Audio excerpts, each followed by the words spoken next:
The mall was alive with the usual Friday evening chaos. Shoppers hurrying between stores, voices rising and falling. The distant hum of an overhead announcement. 16-year-old Malik Johnson weaved through the crowd, his headphones hanging loosely around his neck. He wasn't looking for trouble, just a gift for his little sister's birthday.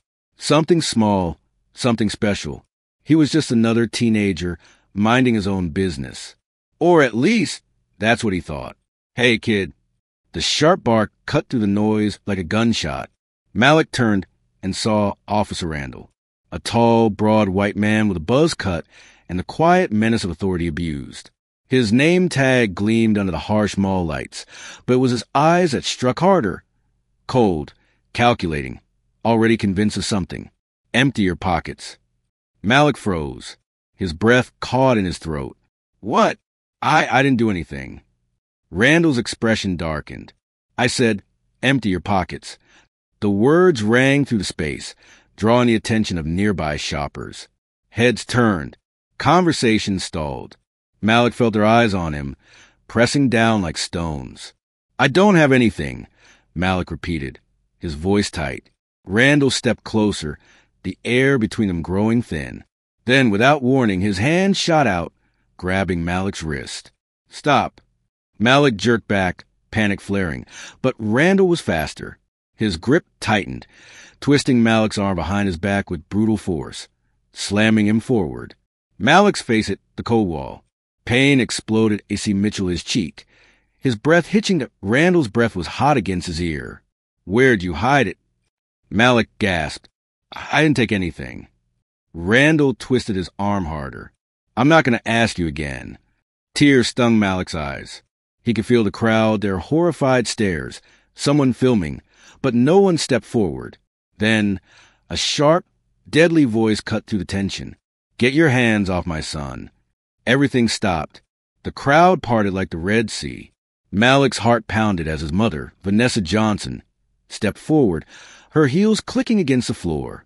She wasn't alone. Two men in black suits flanked her. Randall hesitated. Vanessa's eyes locked onto him, dark, cold, lethal. "Step away from him." Randall sneered. "Ma'am, I'm conducting an investigation." Vanessa cut him off. "No, you're assaulting my son." One of Vanessa's men, Coleman, stepped forward, flashing a black badge. His voice was ice. "Secret Service. Hands off the kid. Now." Randall froze. The color drained from his face. His grip on Malik loosened.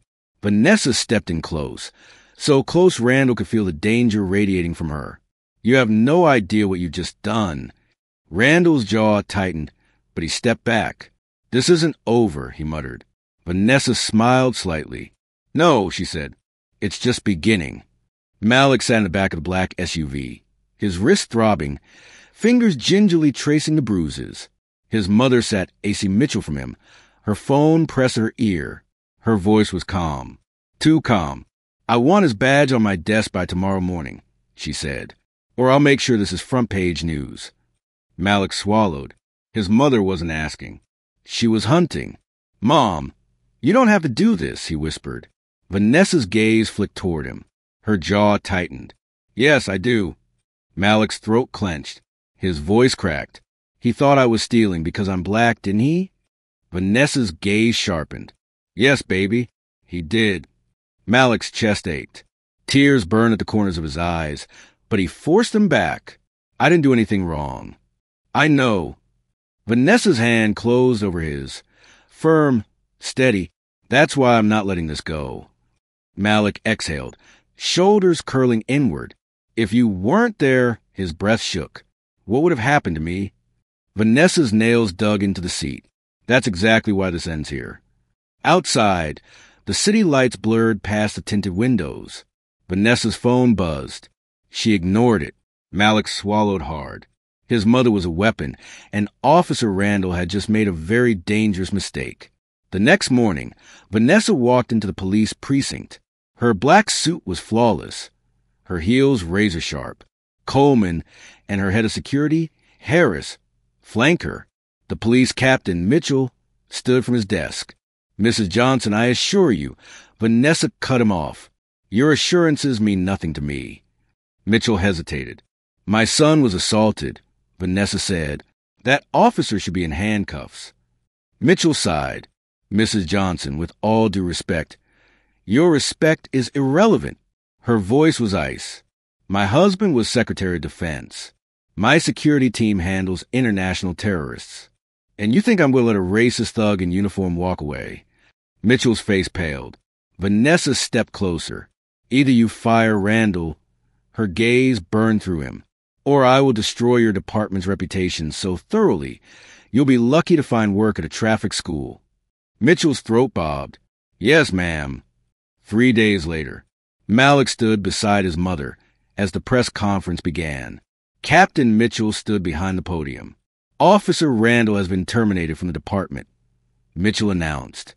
We apologize to Malik Johnson and his family for this unacceptable incident.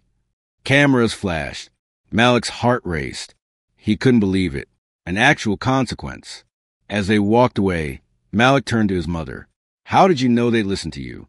Vanessa smiled slightly. Because I know how the system works. Malik's brows furrowed. So, what now? Vanessa's gaze sharpened. Now, we make sure this never happens again. Malik inhaled deeply. He had been hurt, humiliated, but his mother had fought back. She had won. As they stepped into the car, he caught a glimpse of himself in the side mirror, standing taller than he ever had before. You did it, Mom, he murmured. Vanessa's lips curled. No, we did. For the first time in a long time, Malik felt seen, felt safe, felt powerful.